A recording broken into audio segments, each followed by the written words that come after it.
Let's see if I did this right. Which it seems like I probably didn't.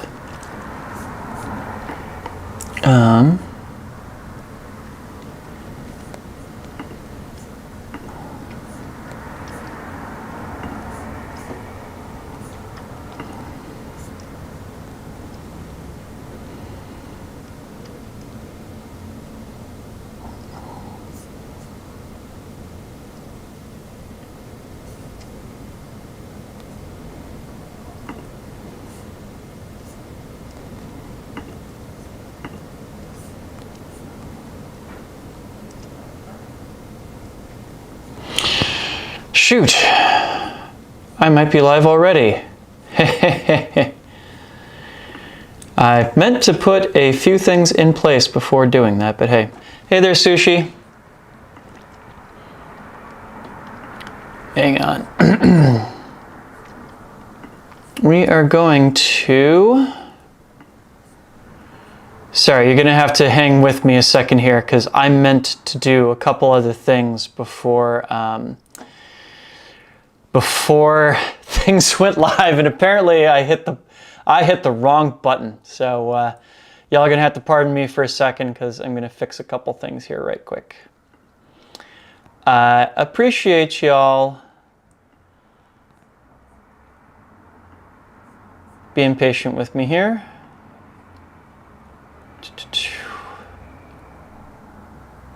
Sushi says that's cool. Why, thank you. I think it's cool too.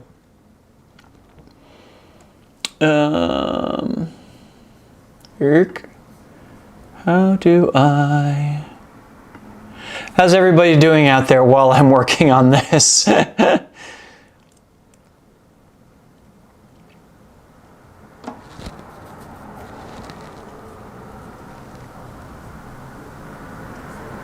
we go.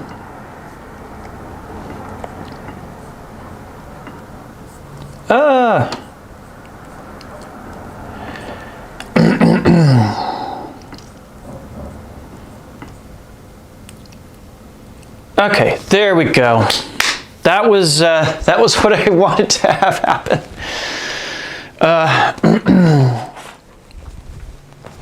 So there's really no reason I'm doing a live stream tonight other than I had a new camera setup I was thinking of trying out, and I had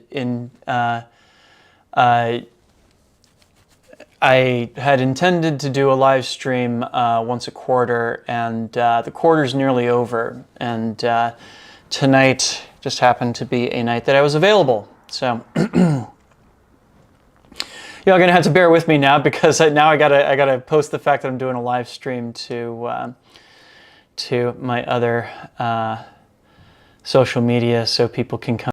In the meantime, yeah, so the whole point of doing a live stream is to be interactive with folks. So if you have questions or lesson requests you'd like to throw out there, please let me know in the chat. And yeah, super chat helps the channel. You want to see me do more of these now that I've got this this new camera stuff figured out. Yeah, drop me a super chat. Let me know you appreciate it, and that becomes a great incentive for me to come back and do it all again. And in the meantime, while you all are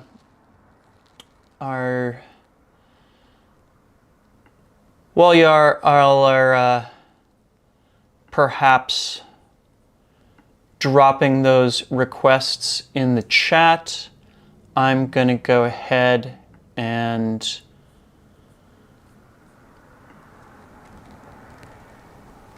set up, tell people that this is going on.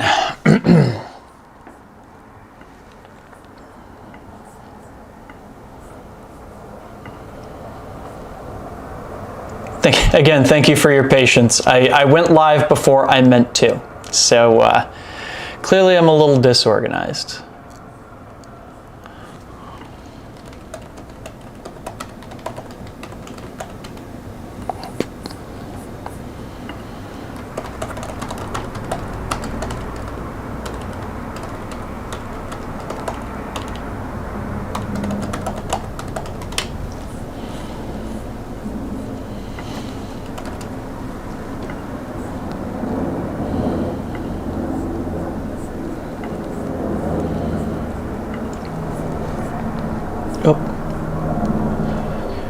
Wait, hang on. That's not what I meant to do.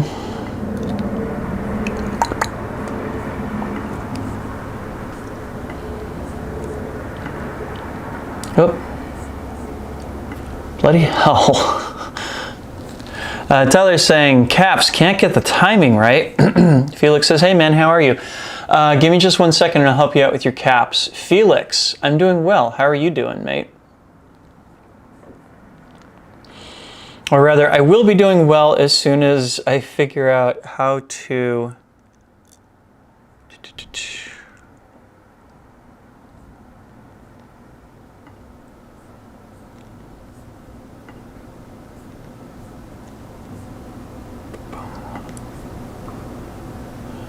how to get this post. There we go. Cool. So that's one spot.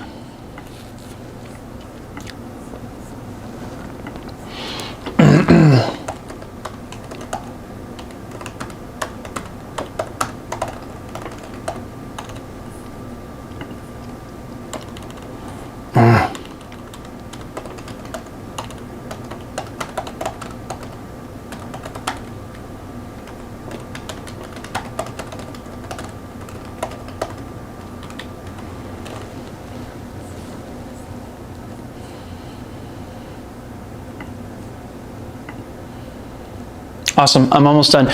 Tyler, help me out in letting me know where you're going wrong on timing, and also what kind of caps you're trying to do. Are you doing hands together? Are you doing hands apart? And where are you running into the trouble? That will help me know how to help you out, friend.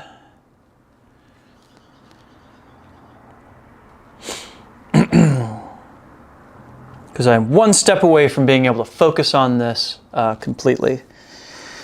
So.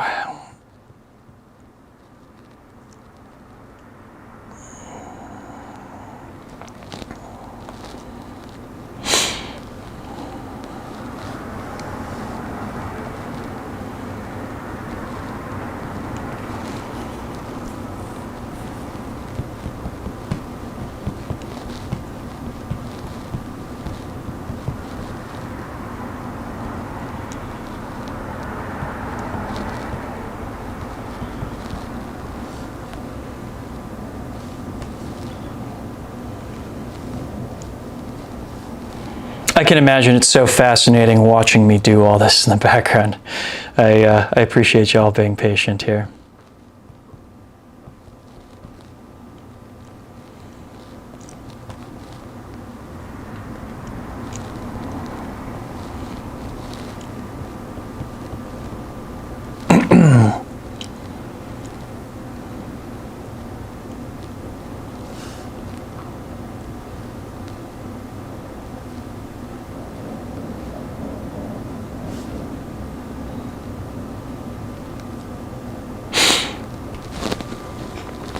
Okay, cool. I'm finally done with all that stuff. Sweet. Yay! All right, I'm finally here with y'all. Felix, it was my go-to vid for inspiration. What was your go-to vid for inspiration? Inquiring minds want to know.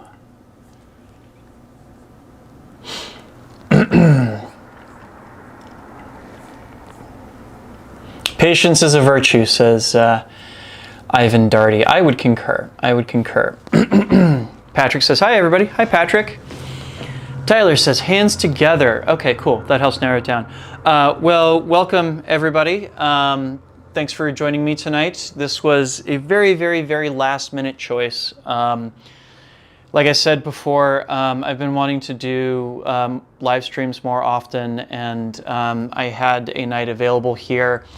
In the future, I promise I will do better about scheduling these, but yeah, I was trying out a new camera setup. Let me know how you think it looks. Normally, the camera I use for my close-ups when I'm chatting at the computer is not the greatest quality.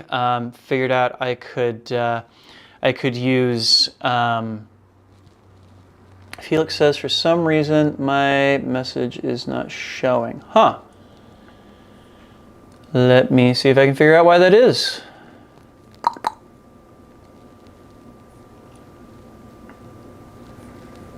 Derp.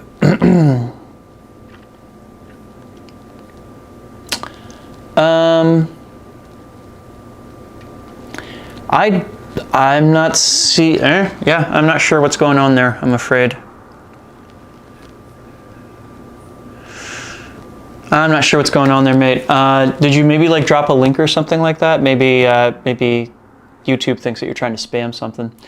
But yeah, anyway, trying out a new camera setup. Hopefully this looks better. I'm actually using my phone, which I just got a couple months ago, as a camera, as well as my traditional camera here. So I'll show you all me spinning in my studio here in just a second. But yeah, welcome everybody. I'm going to be doing this for about an hour, I think.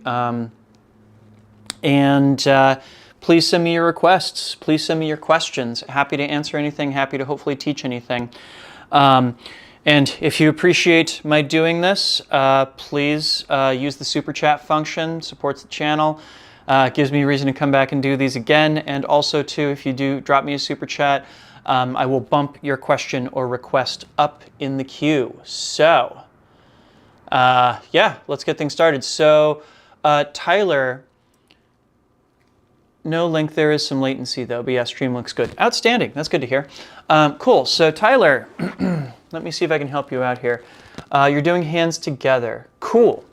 That is, let me see if I can help you out with that then. I'm gonna guess what the problem is, and you can tell me whether I'm right or wrong in that regard.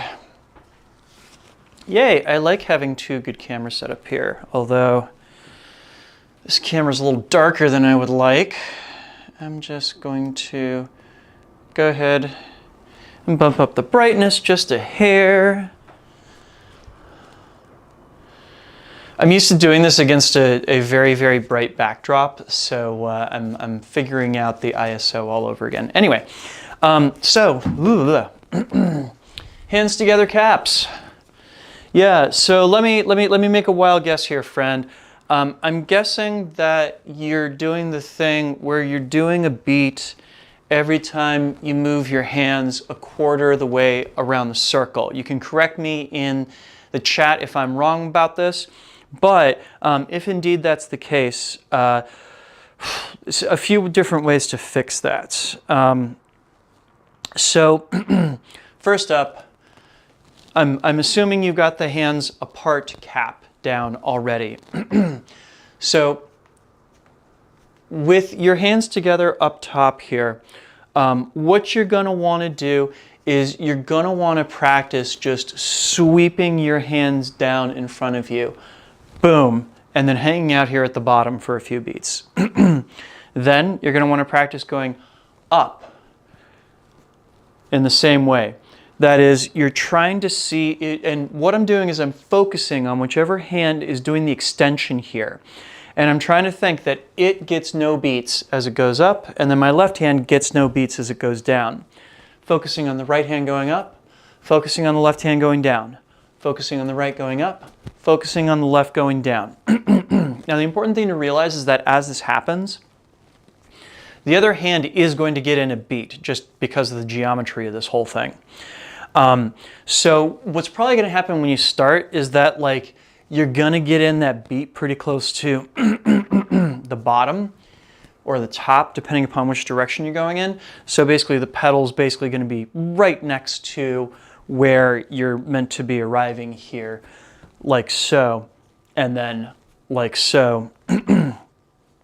So the work is, once you get comfortable just sweeping your hands back and forth as you're doing this, then you're going to want to work on trying to make sure that the hand that's doing the anti-spin, boom, is popping out midway through rather than right at the top or bottom like that. You really want to try and emphasize getting the pedal out midway up or down the pattern, and that is what's finally going to make the presentation of this work.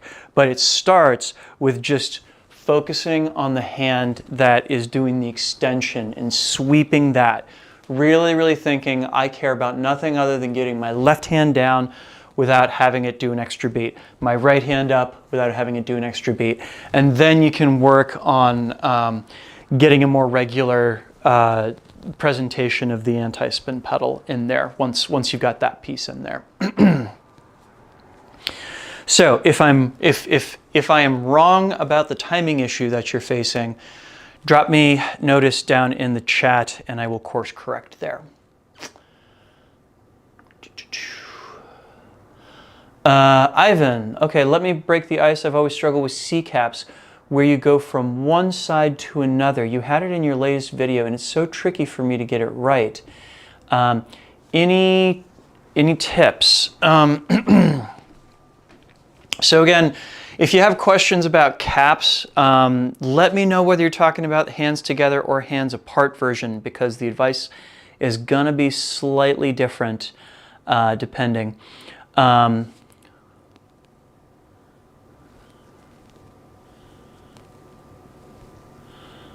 Okay, let me break. I will so.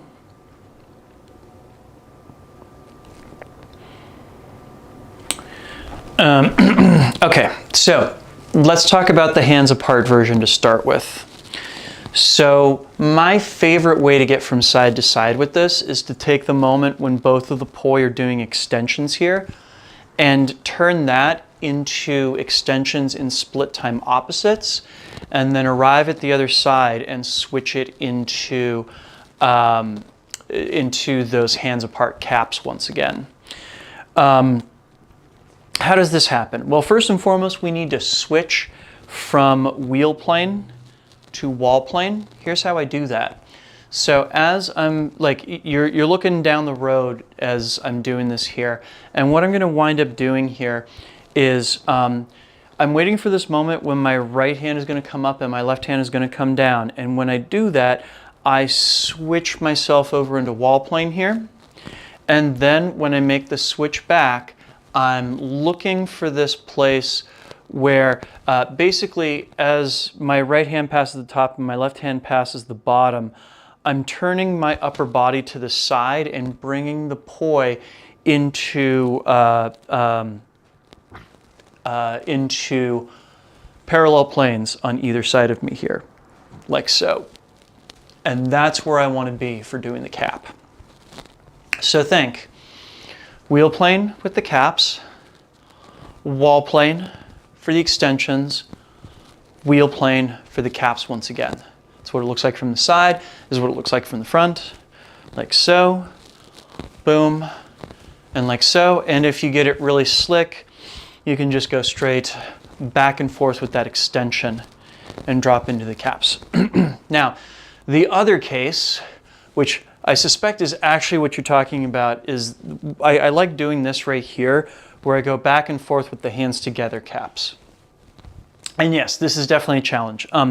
If you haven't already, I'd recommend learning how to do the Mercedes going both ways, because the top part of it is going to feel a lot like doing the Mercedes. So once again, we have to switch between wheel plane, and then as we're going across the top, we're in wall plane here for a second. So with that in mind, what I'm going to wind up doing is, as I'm going to my left, I'm all snotty right now. As I'm going to my left, I'm going to be reaching my right hand over on top of my left hand. So when I'm in the center right here, it's like I'm doing a butterfly. My right hand is on top, my left hand is on bottom. And then when I switch over to the other side of my body, I'm looking for that anti-spin pedal out to the side. Let me move around to the side here and everything. And the bottom part of that anti-spin pedal is where I'm beginning the switch from wall to wheel plane. And as I come around the top part of the pedal, that's where I switch into wall plane and I complete the trick in wall plane. So step by step, I'm in wheel plane here, and I do pedal up, over into wall plane, and then on that side pedal I'm switching back into wheel plane before coming to the side. Works the same way going back the other way. At the top here, whoop. At the top here, I'm letting my left hand come around on top and then switching back into wheel plane when I do the side pedal out here. and come back to my side. So it looks like this from the front, where if you can get it really, really slick, I can more or less keep my hands straight together as I'm doing this bunch of business here. And of course, I really like dancing it up a bit by like sticking out my rear foot, or sometimes by like doing a little coupe as I'm doing it. But what it actually looks like from the side is wheel plane, wall plane, wheel plane, wall plane, wheel plane, wall plane, wheel plane, wall plane, wheel plane, wall plane, wheel plane. In a weird way, it's kind of almost like a thread the needle, where I take right hand over top, left hand over top, right hand over top, the left hand over top as I'm going from side to side there. Let me know if that makes sense. And let's see who else is in the chat here. Felix is asking, I was writing that I'm doing good and that I have DM'd you on Messenger in regards to asking if you could share the Ronin Burning Man video link. It was my go-to vid for inspiration. So the short answer is that, so that was almost certainly one of several videos that I took either unlisted or private because I didn't have the consent of the person that I was filming in order to get the video. Unless Ronan says he's cool with having the video out there, the answer is no. If you said you sent it to me via DM, if you can like just ping me again via DM, I'll look for you in my requests folder, and I'll take a look at that specific video and I'll shoot Ronan a message and see what he thinks. But the short answer is that unless Ronan says yes, the answer is no, because I spent many, many years running around taking videos of people without asking their permission, and it is a thing that I regret doing now. So here's the short answer. Hey Drex, could you make, well, let me back up here. Blake Underwood, hey Drex, been following you for a sec. I'm not very good, but I love spinning poi. Outstanding, I love spinning poi too. I also think a lot of the time I'm not very good. So if you think that I am wrong in that regard, think that you might be wrong in your own regard too. Let's see here. Let me switch back over to the chat here, because that is, after all, why I set up the other camera in the first place. Well,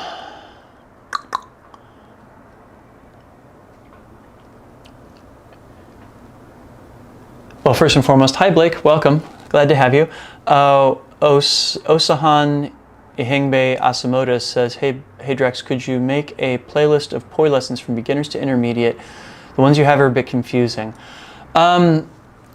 So the short answer is that, like, I did already. The lessons that I did during COVID were designed to do that. They were designed to take somebody from beginner to intermediate. So that playlist already exists. It's the learn poi during the COVID-19 pandemic. That already includes that information. I will say that based upon some work that I've been doing in both my private lessons as well as my live stream classes, I've changed my thinking on the order of a few things on that playlist. And I think that what that's going to result in is that I'm going to try to do, I'm going to try and do I'm going to try and do a new online course through my learning site at learn.drexfactor.com. Just because YouTube is a really, really bad platform for doing structured courses and lessons. I think what I'll wind up doing is, like, I will post samples of some of those lessons to YouTube and have it be like kind of an invitation for people to jump on and try out the course on my learning site. Just again, YouTube is really, really good at discovery. It's really, really good at allowing people to find individual things that they're interested in. It is not so good at creating series. Like you can create a playlist, but like,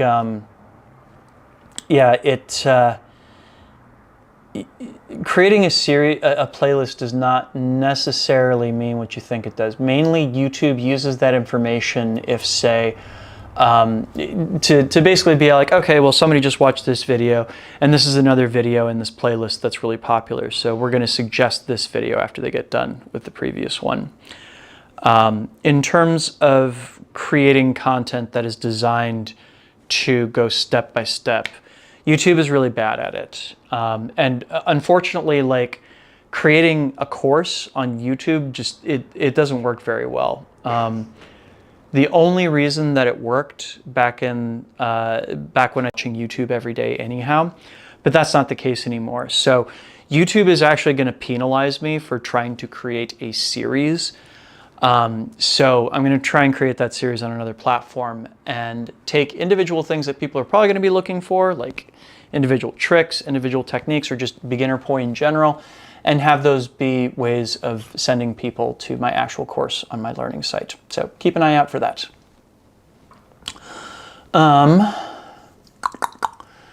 Ivan says hands together caps. Cool. All right, I got it then. Tyler says exactly, and thank you. You're so welcome. Char says hi. Actually, I'm going to make one more change while I'm here.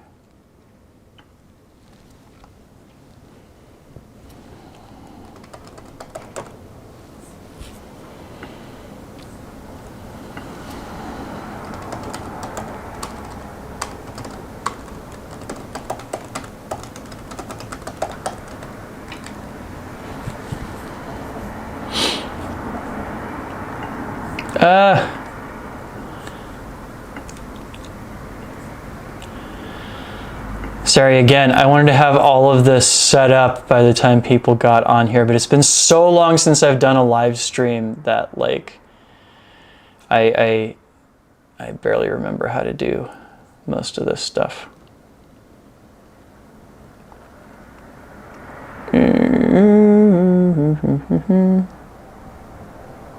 Cool, that'll work. All right, so Ivan says, oh, that's an interesting way to see it. I think I can work with this. Thank you, Drex. You're so welcome, Ivan. Rachel Parker says, good evening from the UK. Good evening, Rachel. Thanks for joining me tonight. I also know that that chat came in a while ago. I'm so sorry it took me a while to get to. Yeah, if you want to see more of me live streaming, please support the channel with a super chat. That'll give me, that'll let me know that this is a thing that you appreciate. And mean that I will probably come back and do more of them. Let's see here. Pat Rap says, any tips for windmills? Yes, several. So I'll give you some tips that are probably what you're looking for, and some other tips that might not be. Well, I'll find out together. So if you're just trying to learn windmills, this is the best way I've seen to do it, is to start with your whole body facing stage left, and you swing your left poi out and around and drop it back behind your shoulders. You swing your right poi out and around, you drop it back behind your right shoulder. You turn over to stage right, and you pull your left poi out first, and then your right poi. And then you repeat the process. You turn to stage left, swing the left poi up behind your shoulder, swing the right poi up behind your shoulder. Turn to stage right, take the left poi out, take the right poi out. If that's feeling comfortable, you can start with the poi spinning. Spin the poi reverse over on the stage left side, drop the left poi, drop the right poi, turn to stage right, bring out the left poi, bring out the right poi. Turn with that, drop the left, drop the right, turn to the right, bring out the left, bring out the right. The order of this is really important. It's always left first and right second, as we're starting from reverse over here on stage left. So what you want to do here is try and speed things up a little bit so that you're not dropping the poi for as long behind your shoulders.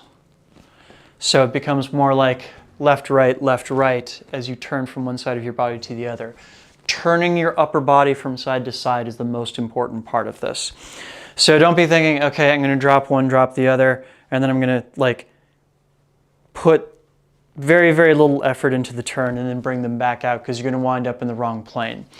Really do this like in a room and pick, I'm going to look at this wall and then I'm going to look at this wall and go back and forth between them. I'm looking at this wall, I'm changing to looking at the other wall and bringing back out. So left, right, coming in and out. Left, right, left, right. And as time goes on, you're going to want to try and go straight back and forth between them. So I go left, right, left, right, left, right, left, right, as I turn back and forth. And then you can work on keeping your focus forward as you're doing your windmills here. So once you have your windmills down here, and of course I'm doing the long arm version of this, there's some really cool stuff that you can do with them. One of my favorites is to do undercurves and overcurves. So basically what this entails is you start like kind of tech tree-ish, but then you're going to go ahead and bend your left knee, and then bend your right knee, and then straighten your left leg, and then straighten your right leg. Again, bend your left knee, bend your right knee, straighten your left leg, straighten your right leg. And what happens is as you, did I give this to you in the wrong order? I gave this to you in the wrong order. My bad. So bend your right knee, bend your left knee, straighten your right leg, straighten your left leg. Bend your right knee, bend your left knee, straighten your right, straighten your left. And if you do this as you're doing the windmill, it goes from just being this to being this, which I personally think looks way more interesting and way more engaging for your audience. Yes, embrace moving your hips around. Aside from that, what else can you do with a windmill that's fun? So we've got our undercurves and overcurves. And I guess just from up here, it's also fun to like do a little stall and reverse the direction of the windmill like so, which you can also do with those undercurves and overcurves. Boom, and then reverse the direction you're doing those curves in. Cool. And yeah, I think that looks pretty rad personally. So those are some tips about windmills. I don't know if those were the specific tips you were looking for. Are these the droids you're looking for?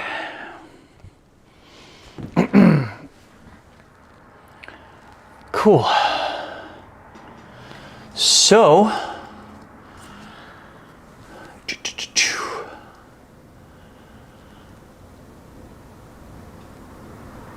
Char says, I've put mine away for almost 20 years. I wish I hadn't, but I've taken them out of hibernation. I'm assuming you mean your poi, which I'm glad you've taken them out of hibernation because poi like to be out and used. It's good for them. Sushi, have you ever set down your poi for an extended period of time and found it difficult to pick them up? What inspired, encouraged, or helped you get back in the groove? I've never put down my poi for an extended period of time. So like, hang on. So there is a book that I read about 15 years ago, right about the time I started spinning poi. It's called Mastery. It's by a guy named George Leonard. And this completely changed the way I looked at practicing things. And later led me to getting into other books, like I have a couple of them on the bookshelves here. Yeah, this is a great one. Talent is Overrated by Jeff Colvin. There's another one called So Good They Can't Ignore You. And the thing about books like this is that they basically outline a means to get better at stuff that you don't put things down, really. You make it a regular habit to keep on working at them, regardless of if you're feeling motivated to or not. You just make it a regular part of your routine. And when I read these books, I was really skeptical about it. But I had just started spinning poi, and I wanted something creative in my life, so I thought, heck with it. I'll give this a try and see what happens. And what happened was that I got better at the thing. And when I set goals, I met the goals. So personally, I think the key to improving at anything is to just set down a regular practice, to say, I'm going to show up and I'm going to spin for 20 minutes a day, or like I'm going to show up and spin for an hour every Wednesday, and you just make that a regular part of your life and you stick to it.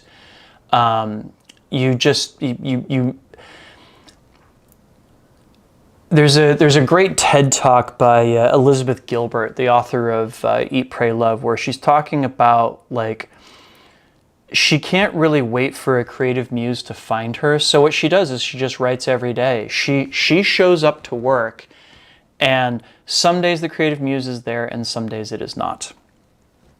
But the days when it's there, it means that you're prepared to work with it. And it means you get to bring something really cool into the world. So honestly, my advice would be that you just set down like an hour, say every Saturday or something like that. Find an hour in your week that you can set aside that's just like, I'm going to practice poi during this time. You sit down during that time and you just make the commitment to do it. And you stick to that, and you set goals in the course of that. You say, okay, I want to like improve my flowers. So you spend like 20 minutes of it practicing your flowers. Or I want to improve my flow. So you put on some music for 20 minutes and you spend some time just like exploring your flow with it and everything. You set down a camera and you record yourself doing all this stuff. We all have cameras now. They're like everybody has a camera in their phone. And you go through and you check your work. This was why I started my channel to begin with. It was all about tracking my progress. And what you're going to see over time is improvement. But the biggest thing is you have to make the commitment to show up. You have to make the commitment to show up and do the work, regardless of whether you feel motivated to do it or not. And what's going to happen over time is you might be thinking in your head like, oh, you know, I wish I was able to do X, Y, or Z tricks, or I wish I was able to do this or that. And what'll eventually happen is that showing up and doing that work, engaging in that regular ritual, will become the reward in and of itself. And you know, you show up to work, and good things will happen. I promise. I don't know if that's the answer you were hoping for or expecting, but that's the answer I got for you. Oh, and I guess the same could be said for pushing through a plateau. Yes, indeed. So here's the thing. George Leonard talks about this in Mastery. Like, you just have to prepare yourself for, if you're going to pick up a skill, that means that you're going to spend the majority of the time learning that skill on a plateau. That is just how learning works. You have to learn to get comfortable with being on the plateau. You have to learn to accept it, and you have to look at it as like, you know, oh, okay, so we're back here again. That's cool. Plateaus are great opportunities to get better at the things that you already know how to do, and in the process of that, you will find new things to work on. So make your practice regular. Make it a regular ritual that you show up to. I'm going to show up and do the work whether the muse shows up today or not. I will. And learn to make your peace with plateaus. Learn to love the plateau. That's what George Leonard says. So yeah, that would be my advice there. Perhaps not a popular opinion, but here's the thing. I'm 15, 16 years in, and it worked. It worked for me. And a lot of other people that I know who have been at it a long time in the flow arts, they have a really similar attitude. You just have to keep showing up and doing the work. And again, like, make the commitment. It's going to be a regular thing. I'm going to do it at this specific time every week, or I'm going to set it, like, this is going to be 15 minutes that I do. Like, when I first started my channel, like I was practicing during my lunch breaks at work. Like I just set aside like, okay, I'm just gonna eat at my desk, but I'm gonna take the hour that I have for lunch and I'm gonna go outside and I'm gonna work on poi for that hour. That was the commitment that I made to myself. And you can see through those first 2 years on my channel what the results were. I think they were pretty good. Patrick, could you show a 3-beat weave fountain? Yes. I seem to tangle myself when I go from right to left. Yeah, I can do that for you.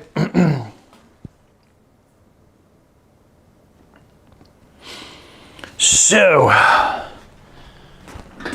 3-beat fountain. So this is what I would refer to as a 3-beat fountain. I don't know if this is what you're talking about. So thing is that a fountain is basically a waist strap that's been converted into a flower. So if you can do the part of the waist strap where you're taking your poi across your body from a forwards weave to a reverse weave, you've already done most of the work.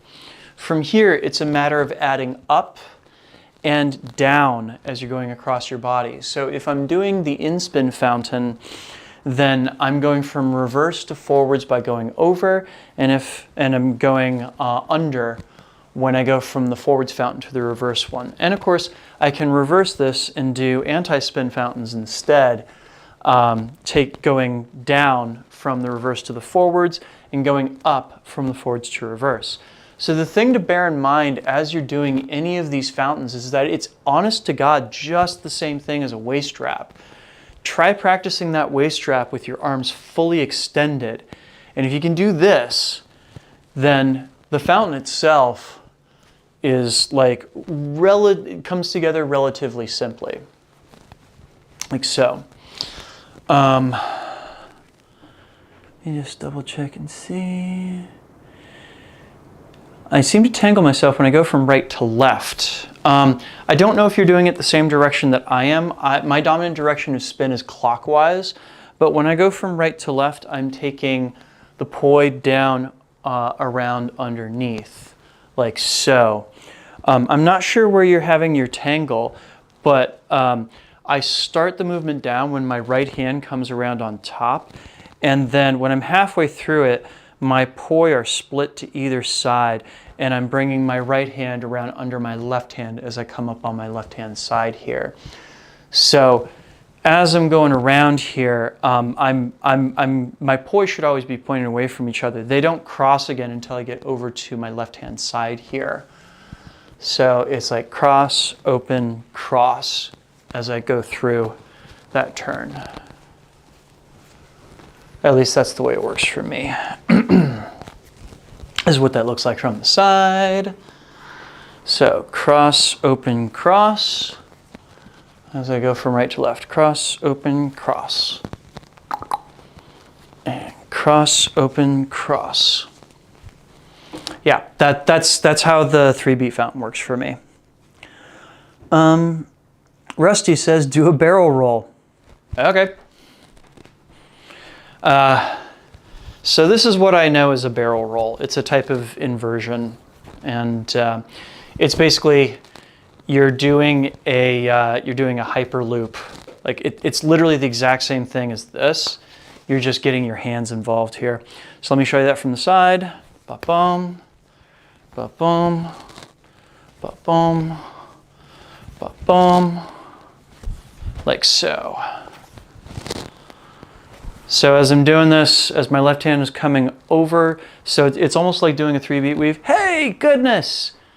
Sushi! Thank you so much. I appreciate you. Thanks for the super chat. Oh, that means a lot. If you got any other questions, please let me know, and I'll bump you to the top of the queue there. Yay! Super chat makes me happy. I appreciate you so much. It's kind of similar to what's going on in a 3-beat weave, except that as the left hand is coming around on top here, we actually let it wrap all the way around, boom, until it comes up through the middle and wraps over the right wrist, and then it kind of drags the right hand and wrist through the same hole as we go to the other side. And as we're coming from the other side here, right hand goes over, and then it flips up in between the arms until the poi is wrapped over, and it kind of pulls the left poi back out. So we go from a 3-beat weave, left over, right over, left over, right over, to left around through, right around through, left around through, right around through, like so. That's a barrel roll. At least if we're talking about the same thing, and I hope we are. I hope we are. All right, let's see what else is in the chat here.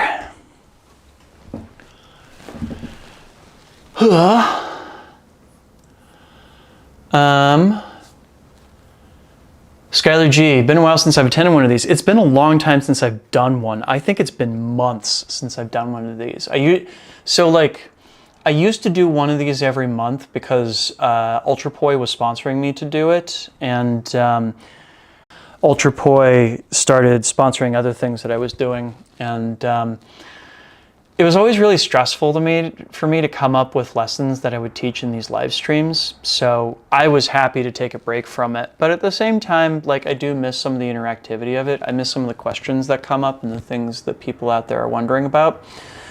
So again, maybe not a bad thing for me to get back into the habit of doing.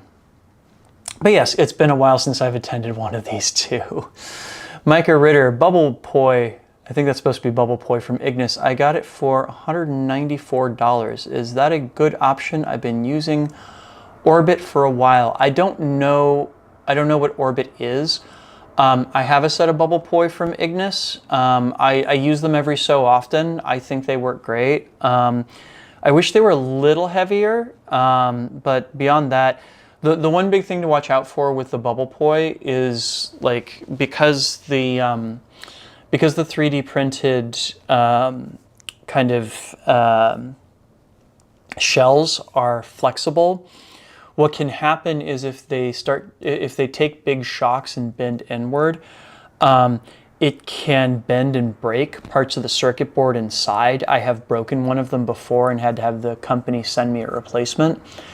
So just don't be too rough with them. Save them for special occasions. But, like, yeah, they're a great option. I think the programmability of them is fantastic. Yay. Oh, I just realized I can like things on the chat. Hooray.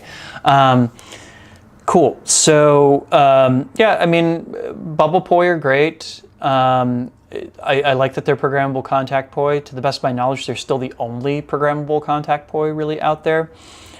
Which is so funny because, like, 5 or 6 years ago, there's a local person in the Burning Man scene who works very heavily with LEDs who he and I sat down to try and figure out how to create programmable LED poi. And we realized that the technology just wasn't there yet. And so we kind of, like, put it on the wayside. And when Ignis released their Bubble Poi, I was like, oh shoot, I forgot to check back in with him.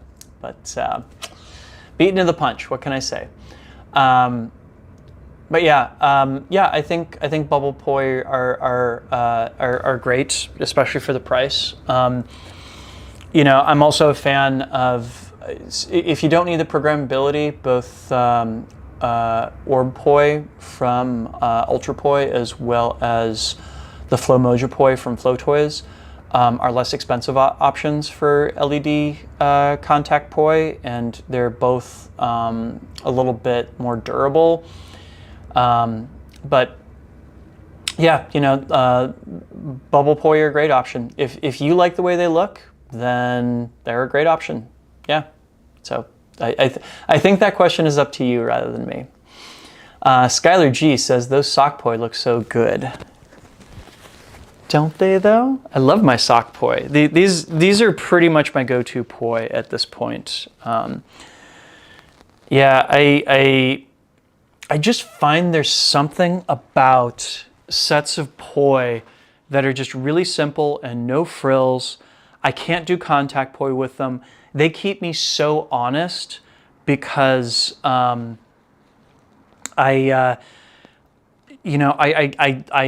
can't throw things like contact, I can't use them for things like contact poise. So I have to make these work with just traditional poi tricks. I have to make them pop with it. And I love how that challenges me and keeps me honest.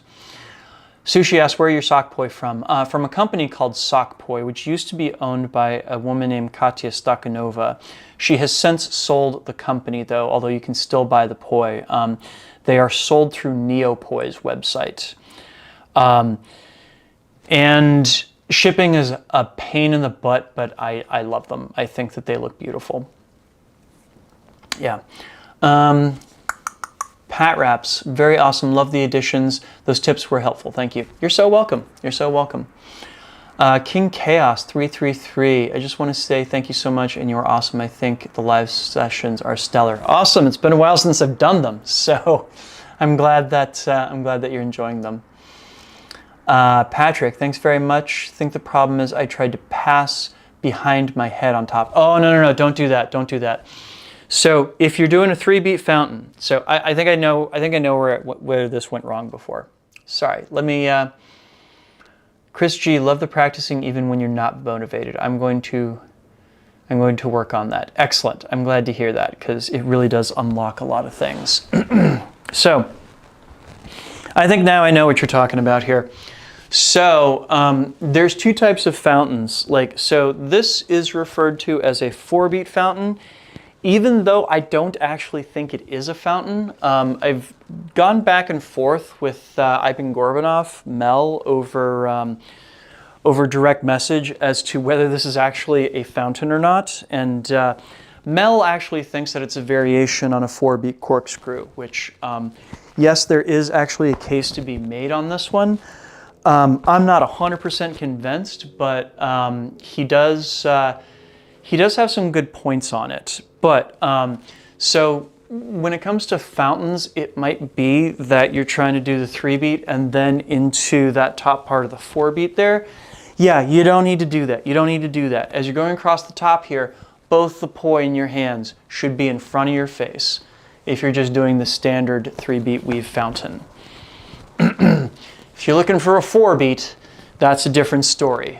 4-beat is really just doing a windmill and then adding a beat with each hand under each armpit. So I think windmill and then left under right, right under left, and then back to the windmill, left under right, right under left, and you have this moment in front where both poi and hands are in front of you just for a second. So that's a very, very, very different thing.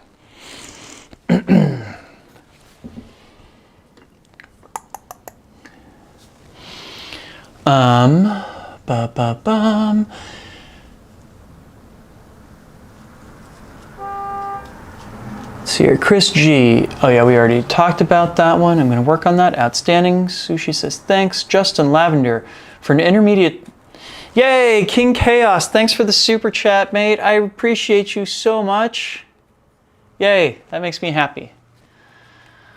Yeah, and if all of you out there who are just joining us, if you want to see more of these in the future, send me a super chat. Let me know that you appreciate this. It goes directly to the channel. YouTube does not take a cut of the super chats. All of it goes straight to me. So thank you. Cool. So Justin Lavender says and also King Chaos, if you have any other questions or requests, drop them in and I'll bump you to the top of the queue. Justin Lavender says, for an intermediate spinner, do you think the only way to continue learning towards advanced is by learning VTG and 9-square theory? No, I don't think it's the only way. So I think those things are helpful, and it's going to depend on what the end of that journey looks like for you. VTG and 9-square theory are great approaches to learning transitions. Neither one of them was the approach that I used. I invented my own. And my approach has some similarities to 9-square theory.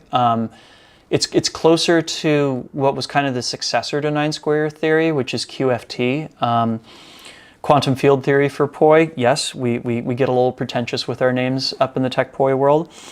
The way I finally got to understanding transitions was to like almost make a photograph in my head of what the positions of the poi were throughout the course of the move, and seeing where those positions overlapped with positions from other tricks. So like, so for example, let me show you here. Chris G, I've always gone behind my head when I cross the top. I've been doing it wrong for 3 years. I mean, I'm not going to say you've been doing it wrong, but I will say that in terms of doing fountains that are less trouble, yeah, doing it in front of your head is an easier option. Again, unless you're looking for the 4-beat fountain, in which case the 4-beat fountain does go behind your head.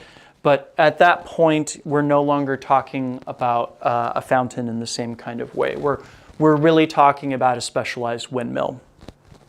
But that's a discussion for another time.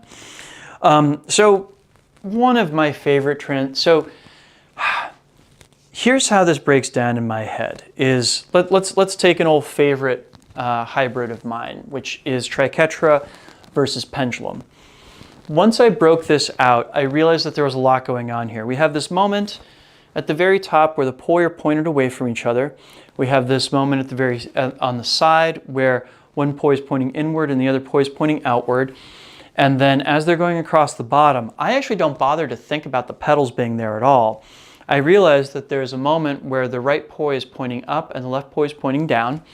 And then as I come over here to the right-hand side, the right poi is once again pointing inward and the left poi is pointing out. So if you look, I have moments where right poi is pointing up, right poi is pointing in, right poi is pointing up, and then right poi is pointing inward once again. So I've got 3 points there where the right poi is pointing towards body center, and at the very top it is pointing up. So what I realized was that you can basically interchange a lot of other elements in here. So instead of taking that right-hand poi straight up, I could instead say do a point isolation with it across the top. It's very, very easy to just take out that bit where it's going straight up and down and instead turn it into a point isolation. Functionally, it does more or less the same thing, and the timing matches up with that top part of the pendulum. I can also take it from the top there and switch into something else that has the right poi pointing up and the left poi pointing down up at the top here, and that just turns into a windmill. So I can do transitions into windmills up here. I can do switch this up into a point isolation. Heck, I even realized that I could do a point isolation with an extension up across the top. Really, like when I got into thinking about it for myself, I found that I had a different approach to thinking about all this than a lot of my peers did. And that's no shade to my peers. They uncovered things that they were interested in through spinning with VTG or nine square theory. And you know, Charlie and I had long conversations about 9-square theory because I knew that it didn't quite work for me, but it did work for him. It unlocked things for him that were really, really important to him. And my own approach to thinking about poi and those kind of snapshots is what broke down transitions for me. So the short answer is that no, the path to becoming an advanced spinner does not mean you have to learn VTG or 9-square theory. Those can be helpful. Those can be helpful tools for getting you to places where transitions make more sense to you. But when push comes to shove, you're on your own journey, and you have to decide for yourself what are the tools that are most helpful for getting there. So it might be VTG and 9-square theory, and it might be something that you invent for yourself. There's no right answer here. All of them are the right answer.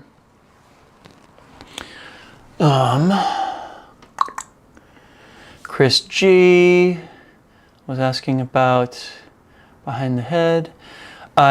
Jakob Hurtak says, where did you learn ballet terminology? So I took dance lessons very, very late in life. Justin Lavender, thank you for the articulate response. You're so welcome. I'm glad that that was helpful. So I learned ballet terminology from my dance teacher. I had never taken any dance lessons growing up. I'm 6 feet tall, 183, 184 centimeters. So like growing up, my parents put me in like basketball. They had me run track.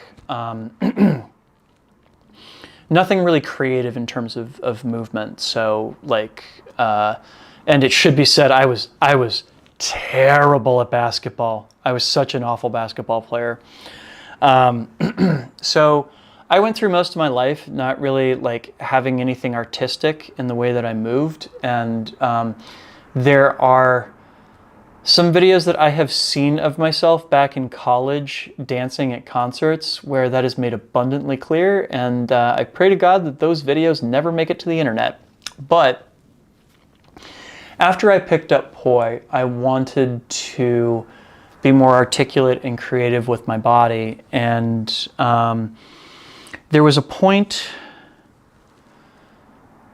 the person I was dating at the time, we went to Assateague Island on the eastern shore of Maryland for Easter in like 2009, I want to say it was.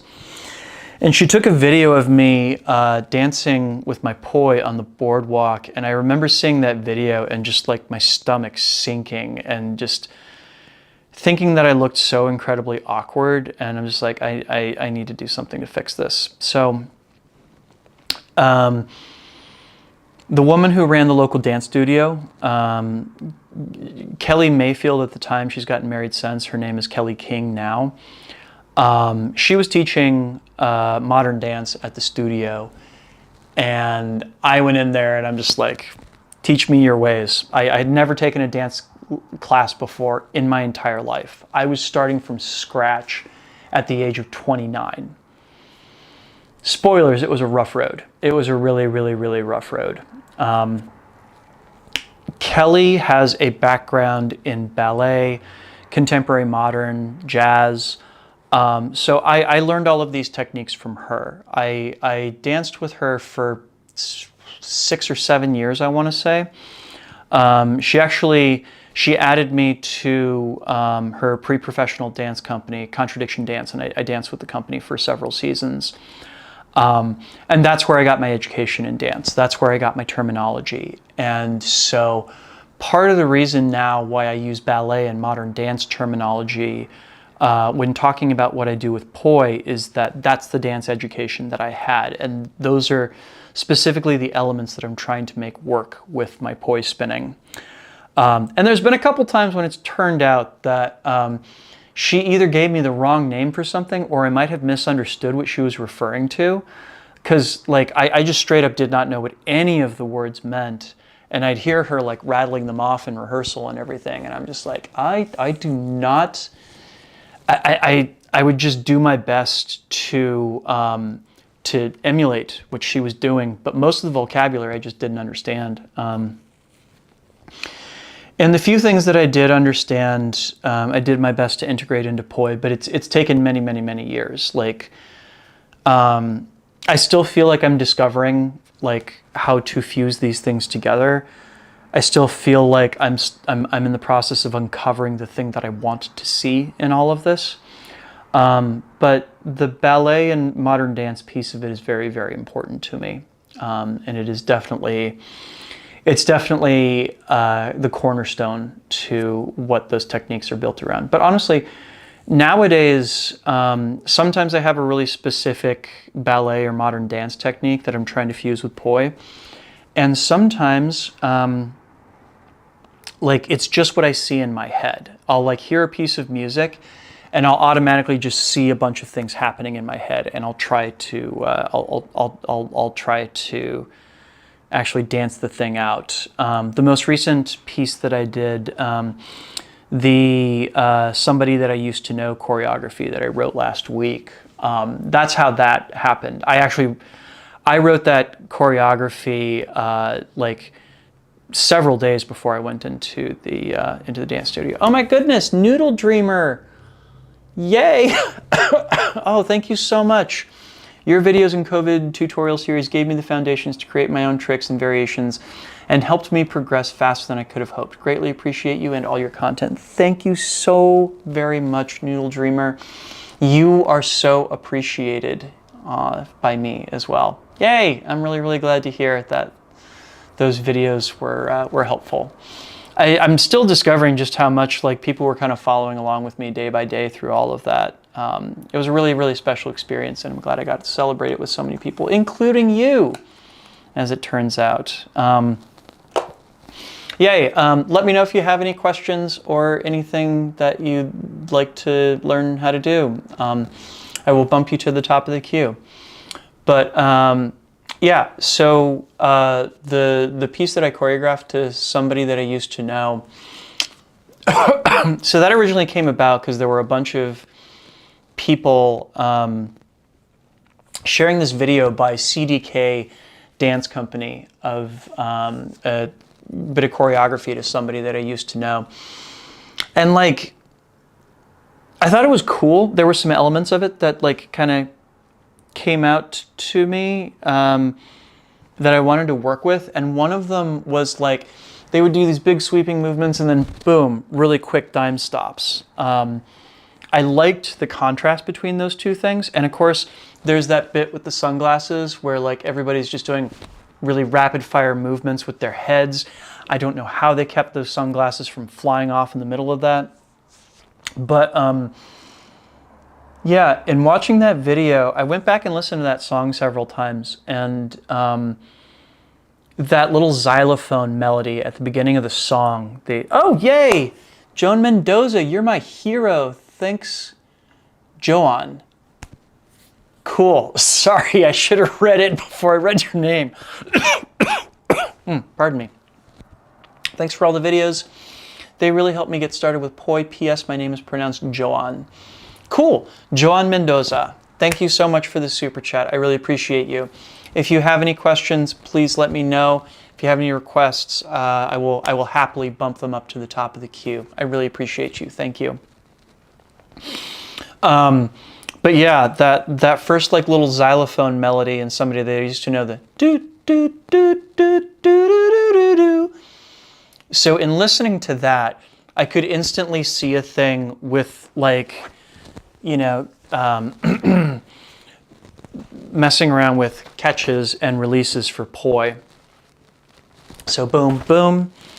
And as soon as I saw that in my head, I started practicing those catches. Like I spent the entire week practicing those catches. And this was actually kind of a bad move on my part because I practiced the catches, but I didn't practice them to the music until I got into the studio. And I suddenly found myself in a position where I was trying to do all of those catches at tempo. And I suddenly realized that the song was faster than I thought it was. And the problem is that when you're working with gravity, you have to work at gravity's tempo. So I wound up having to shorten up the poi and make some changes to what I originally had. And here, I'll show you what it originally was in my head. Originally, what I was going to do was I was going to do boom, boom, toss them both to the side, catch them across, and then go into that windmill. The windmill was originally going to be like some more Nick Woolsey style, like me crouching down low with the poi up above before coming to a stop. And originally it was going to be catching both the poi, passing the right out, going across like so. And it just didn't work at tempo. Like I found out almost immediately, like I could make that bit work. I could make the windmill work, But the bit where I was doing the toss across, that part of the melody, like the trying to do this to this took a half a beat too long, so I cut it. So like what wound up happening instead was I could do 1, 2, and that got me to the windmill. And then once I got to the windmill, I only caught the left hand poi and sent the right poi out in order to get started on that little sequence right there. So once I did the thing at tempo, I found out I had to cut a whole bunch of the stuff that I had in my head, which made me really sad because I spent the entire week practicing that stuff. But I'm still happy with how it turned out in the end, because like the boom, boom, boom, boom, boo doo doo doo doo, boom, boom, boom, boom, boom. Like that just whole sequence to the music, I think is just absolutely fire. The way it hits the beat, I think, is fantastic. So not the full sequence that I thought it was going to be, but I'm still really happy with how it turned out. And sometimes you just, when push comes to shove and you get into the room and are actually working with the thing at tempo, you find that the thing you had in your head doesn't work exactly the way you thought it did. So you have to be like, okay, what then are the most essential elements of this? What cannot be taken out for this to remain the thing that I want it to be? And sometimes having to go through that editorial process, I think, is really, really helpful. I think sometimes it can lead to unanticipated discoveries, and it can also help you help you make some breakthroughs. Like, I think the choreography is like a lot better and a lot more slick now that I had to cut out the rest of that stuff. It just like, it becomes this little 5-second snippet where there's just so much going on.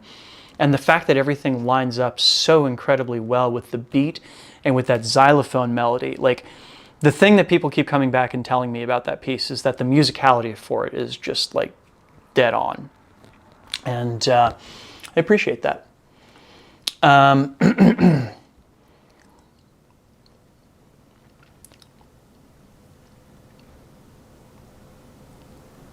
Joan Mendoza says, no worries, happens all the time. Glad to hear it. Justin Lavender, favorite rope for LED poi, and also, am I wrong about that? Justin Lavender? Okay, so let me get Noodle Dreamer first, because Noodle Dreamer dropped me a super chat here. So, don't want to derail you or distract you from topics that you others want to discuss. I'm interested in tips advice for the reverse Nevisole. Feels super hard and awkward compared to its counterpart. That's not unusual. So,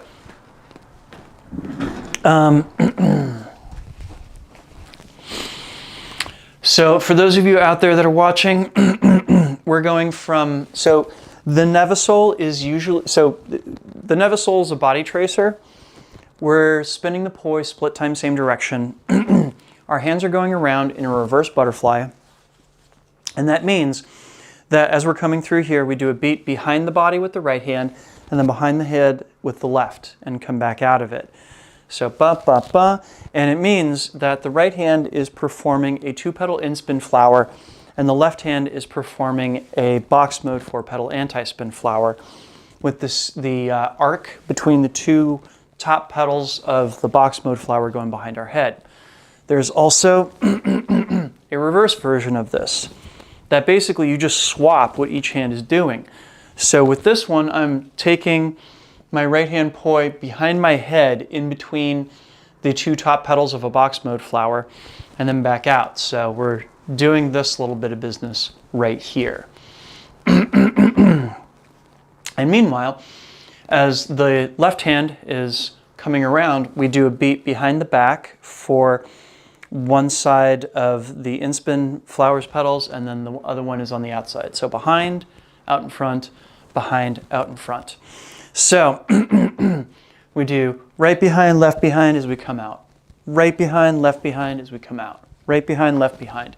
And now our hands are going around in a forwards butterfly, or an inwards butterfly, as some people I've encountered refer to it as.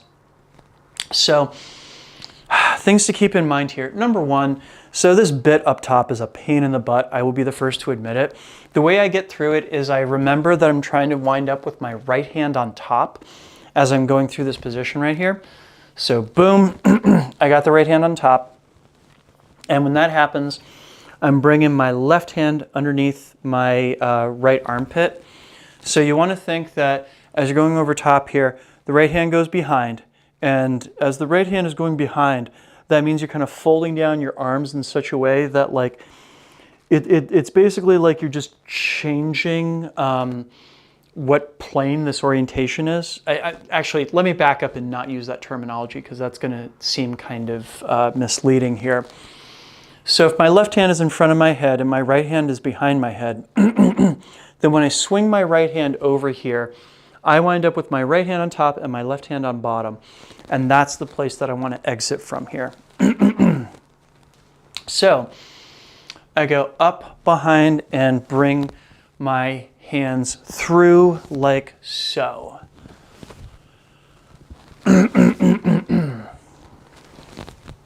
So think right hand's behind, now it's on top. So right hand behind, and then when it's on top, we switch to having the left hand poi behind us, like so. Behind, in front, or rather behind, on top, behind, on top, behind, on top, behind, on top, like so. Work on getting that combination down. That top part is exactly where I struggle. Yeah, I feel you, friend. So, do you ever practice the no beat windmill? This is an old Nick Woolsey thing that, like, no BS. There's a lot of amazing poi spinners out there, but I swear to God, I really overlooked a lot of Nick's techniques for a long time just because it seemed like they were so simple. And now later on in my career, I'm kind of like, oh my God, Nick was giving us the keys to the frickin' universe and none of us were paying attention.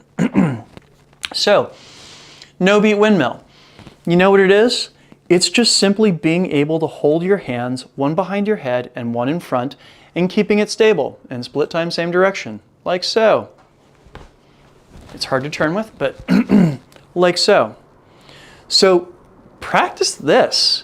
See if you can switch up which hand is in front and which one is behind, and see if you can get in just like 10 beats like this. Boom. Switch which hand is in front and which one is behind, like so. So all you're doing then is you're going into that no beat windmill and then switching to having your arms crossed with your left hand behind and your right hand in front, and then exiting back out. Get comfortable with that no beat windmill, and boom, this right here, this will be cake. This will be an absolute cakewalk. That would be my advice.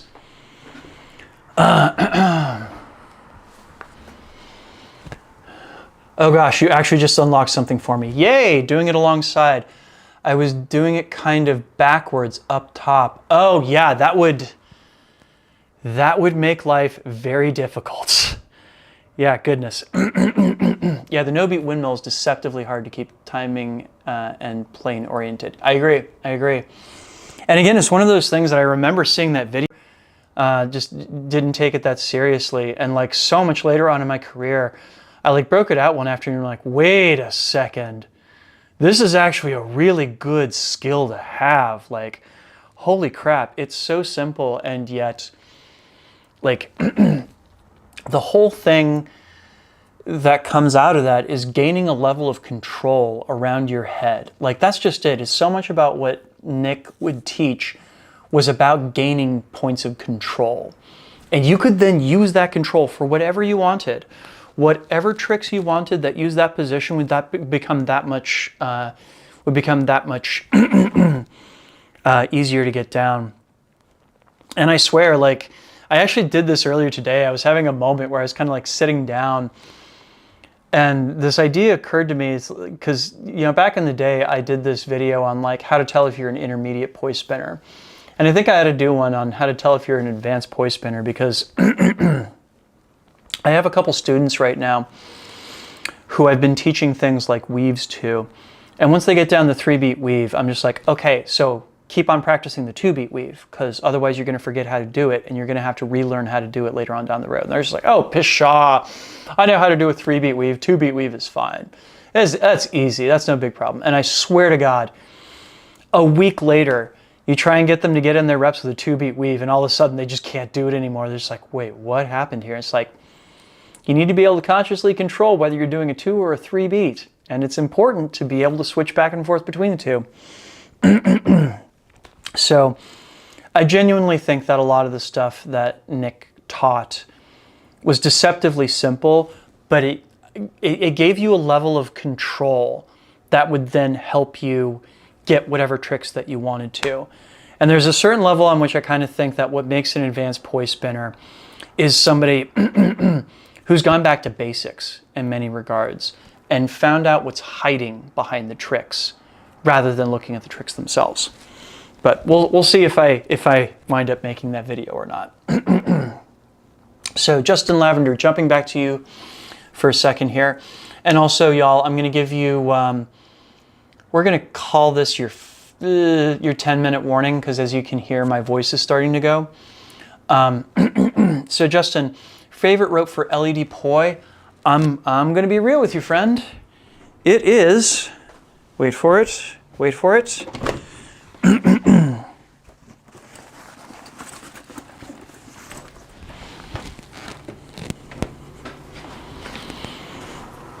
So I'm going to say that it is the FPC rope from Flow Toys. It has this wonderful combination of being like really wonderfully flexible and ductile. Like I don't actually like using static rope all that much, but like this is a very good thickness of rope, and it's very flexible. And more than anything else, like it's just so incredibly resilient. It's very durable. Like I made a mistake when I was shortening up my tethers, that like I cut the tether wrong and I wound up with a bunch of excess that was coming off the edge. And as soon as that happened, I was just like, oh shoot, how long are these gonna last, right? And it's been years, and it's still kicking it. Like I like how professional they look. I like how durable they are. I like the way they feel.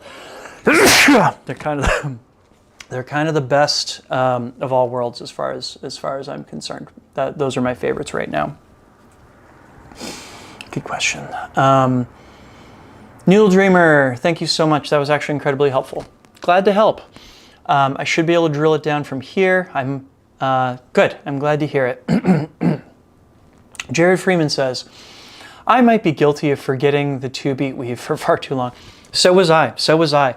In all honesty, I forgot how to do the 2-beat for many, many years, and it was trying to teach other people how to do the 3-beat weave that made me have to go back and relearn the 2-beat. And you know, I'll be real with you, like it was really a challenge. I like had to go back and like think my way through every step of it. And then it's so embarrassing taking a trick like that you think of as like, oh, this is a stepping stone to learning another trick. And it's a beginner trick that you're trying to get to through it. But yeah, it was very humbling. It was very humbling to try and relearn it. But for those of you out there watching, you should practice your 2-beat weaves too. They do come in handy. They do come in handy. Noodle Dreamer says 2-beat can also be useful for learning the 5-beat. Yes, that's actually why I had to relearn the 2-beat. That's one of the reasons I had to relearn the 2-beat. At least that's how a lovely stranger taught me. Yes, I would agree. 2-beats are incredibly important for learning 5-beat weaves. Patrick also forgot it. You're in good company there, friend. I think a lot of us have. Rusty Shackleford, thanks for the barrel roll. Do you play with other toys than just poi?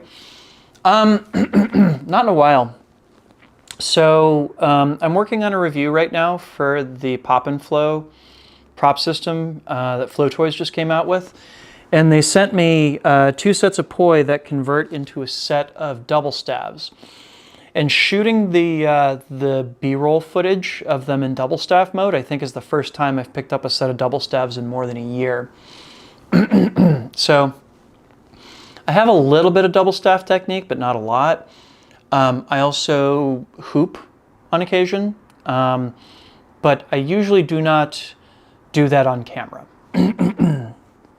So double staff and hoop are really the only two other tools that I ever play around with. I have thought about getting into fans. Like, there's something about fans that just seems like a really natural fit for dance.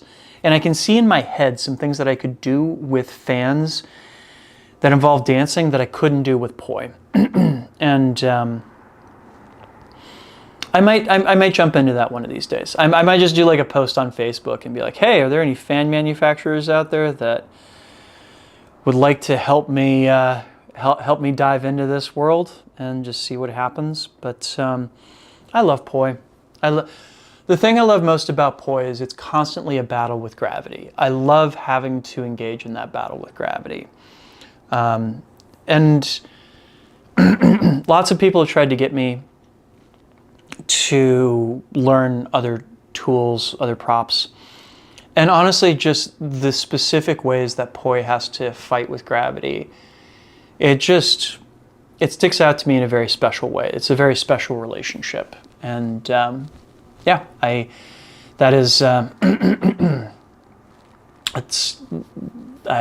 can't get enough of it.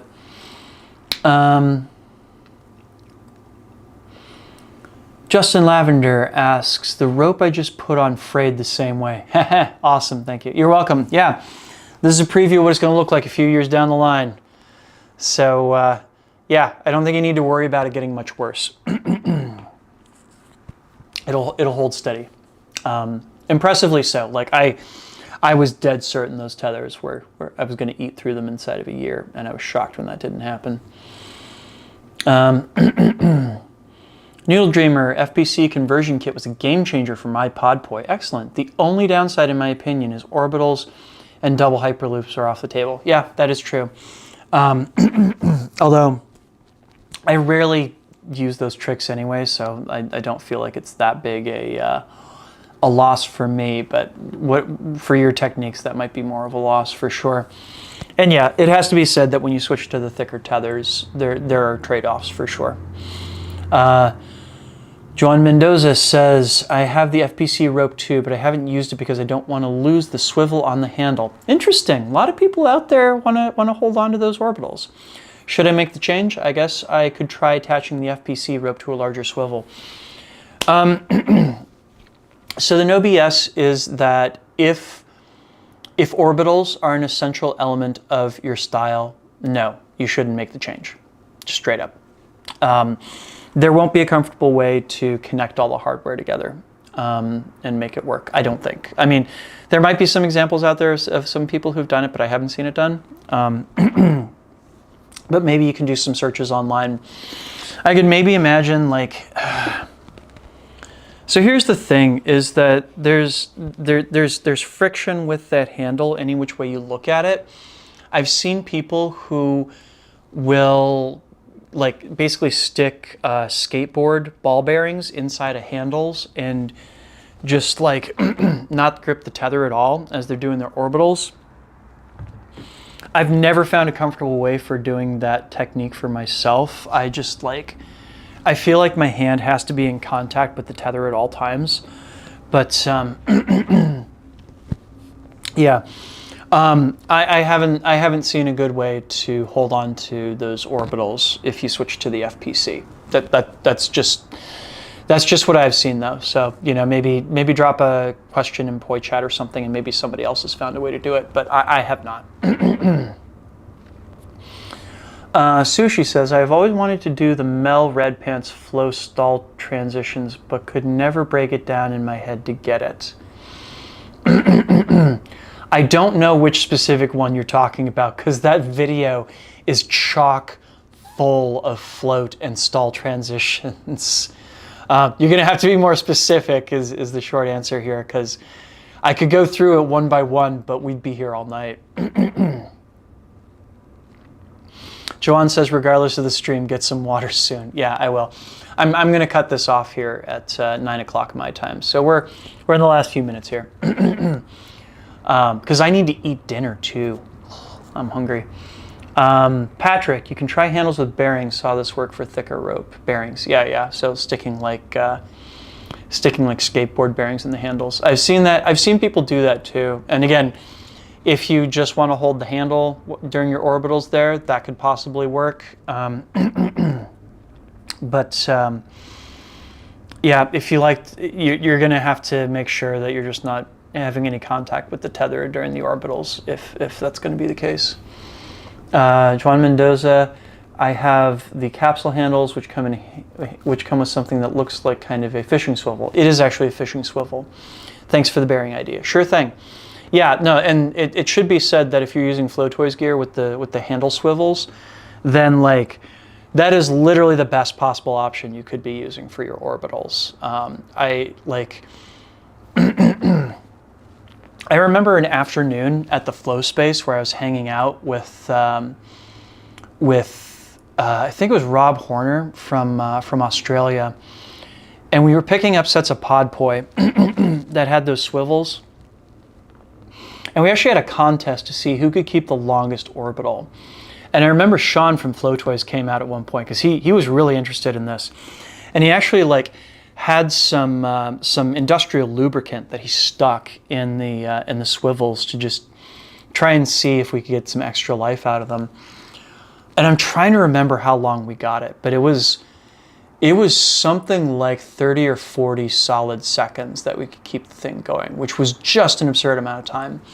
I know we were trying to shoot for a minute, and I don't think we ever got to a minute, but like, yeah, I do remember us getting to at least 30 seconds before the orbital ran out, which is still just crazy in my mind. Like, I don't think I've ever seen before or since an orbital last that long. It was wild. It was wild. Sushi says tethers are always such a confusing thing. They are, and yes, that video is crazy.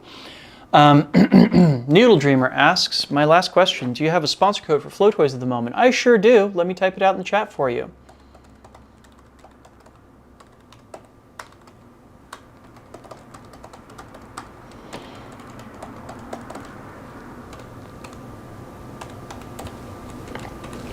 So, my code for the month is DrexFactor32024. So like, the deal with that is that, so I've been working with Flow Toys for more than a decade, and they have a thing where they want to make sure that when an affiliate code is being redeemed, that it is from direct contact between whoever has the affiliate code and the person using it. So whenever one of those affiliate codes winds up on a coupon site, they ask you to change it. I'm not the only person that this has happened to, but I'm definitely the person that it has happened to most frequently. So Flow Toys would come back to me every few months and ask me to change my code, and it got to be such a hassle. And finally, I was just like, you know what? Let's make this a thing. So the code changes every single month now, and it becomes a way that I can, I can get another piece of content out of it by telling people what the new code is every month. So the thing to bear in mind is that the code this month and every month after is going to be Drex Factor, and then the number of the month, and then the year it is. So Drex Factor 3 2024 is Drex Factor March 2024. Anytime in the future when you want to use my Flow Toys code, just use that formula and it will work. Chimpanzee says, thank you for all the training videos. My pleasure, my pleasure. So I'm going to wind things down because I need to go eat dinner. But thank you all for joining me. I'm very happy with how this went here. In particular, I want to thank Sushi, King Chaos 333, Noodle Dreamer, and Juan Mendoza for the super chats. Y'all made me feel really welcome here tonight, and I think this means that I should do these more regularly. Thank you all so much for your support. Thank you for supporting the channel. Needle Dreamer says, thank you so much. thinking I will pick up a pair of the Vision Poi finally. Good choice. And that makes a lot of sense. Thank you. My pleasure. My pleasure. Noodle Dreamer says, have a great night. You too. Justin Lavender says, thank you. You're so welcome. Patrick says, thanks for the stream. You're so welcome. Thank you all, everybody. Thank you for your wonderful questions. We'll be back here again soon. My original thought was to do one of these a quarter. Maybe I'll do one of these every other month. Doing it every month is kind of stressful, but we'll see. We'll see. I'm so happy we got to see your lovely smile. Yay! I'm happy you got to see it as well. All right, friends, and with that, I'm going to call it a night. Thank you all so very much for showing up and supporting me here. And yeah, we'll do it again soon. Sound good? Take care, everybody, and have yourselves a good night. Peace out.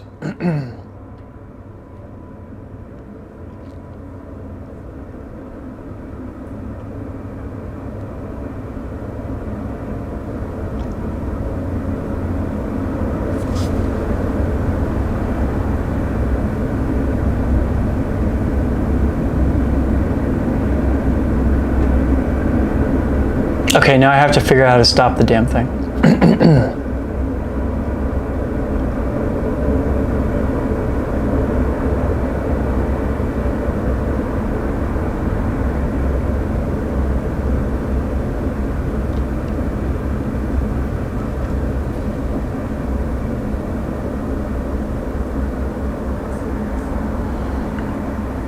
Oh, thanks, Les.